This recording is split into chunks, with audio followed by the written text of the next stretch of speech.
you've got a busy weekend. You cooking? How many people are you planning on cooking for? Well, we're hoping for a nice big crowd, but we've got a wonderful menu.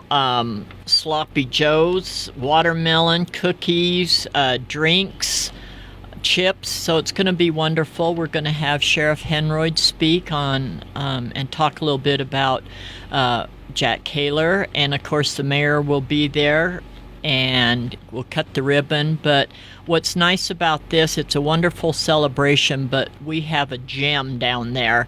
And when you'll be at, if you're ever at the freight barn or the railroad, you can look across the street and see what a wonderful park we have. It's beautiful. Rec Brothers did a stellar job as usual, and it's a wonderful place. It's a hidden gem. So we want to celebrate, and we're cooking for 160 people, so we hope to have a crowd. It's free food, and it's going to be a nice celebration. Well, there you go. I remember, and I told you, we mentioned while we're off the air that Rod William Stoll passed, and he said, I have an interview with him with John Hickman that we posted to our social medias and our podcast site. But John spoke glowingly about Jack, and said that he apparently was a really good police chief. That's all I've heard. I remember him when I was a little kid, and yes, he was. He's got a park named after him, so that tells you something. But he's very dedicated, and so this is a wonderful remembrance. Well, just because he's got a park named after him doesn't mean he's good. Look, we got an airport named after Harry Reid. Well, that doesn't. That's Las Vegas. I'm just saying, But yeah, I have not heard a bad word about him. Nope. He seems to, everything I've heard. But it is a good thing. You're going to start at noon, from noon until 2. Yes. You're suggesting that people bring chairs, because that's the one thing you don't have in the park. Well, you don't have a lot of places for folk to sit. Right, and we've got two separate big covers, and they've got picnic tables underneath, and it's beautiful down there. So we've got plenty of room. We just need a few more seats. And I'm going to say something that's kind of political and has nothing to do with the city, but it just goes to show you that the park started and things started going okay, and then SNPLA got involved, and then the county got the wrong contractor involved, and we've got all of this mess, and now the county's in trouble with SNPLA, and they're just they're throwing their hands up.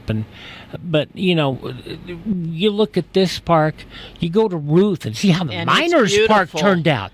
And that's another job well done by Rec Brothers. But Janet and I went up there coming back from vacation, and the place was full of people enjoying something so beautiful, and makes that little town of Ruth look wonderful. But people were enjoying that wonderful park. That's one of the things here. Parks take some time to, and I'm getting back to what I was talking about earlier. Parks take a little effort to maintain, but they're done right. They can really bring a lot to the community. And you look at, I haven't had a chance to go by Jack Caylor, and I hear all the time, but I've seen all the beautiful pictures of the Ruth Miners Memorial. Beautiful. Just, gosh, how remember what this community was built on. Yes. And I hope people take advantage of using them, and, for their picnics and celebrations. And I hope vandalism doesn't happen to any of them. I hope, people kind of take care of their parks. So that's coming up. That's coming up this weekend. And you'll have the sheriff speaking about 12:30, and you've got all your good stuff going. Yep, and the mayor, of course, will cut the ribbon, and the celebration will begin, and everybody can enjoy this new park. Go out and enjoy it, folks. Here's A, it's free. Free. B, free food. it's free food. Wonderful food, and I've got city council members helping, and of course city employees. So. And the park, it wasn't paid for by your tax dollars. It's paid for by SNPLA, which is out of town money, helping build something here.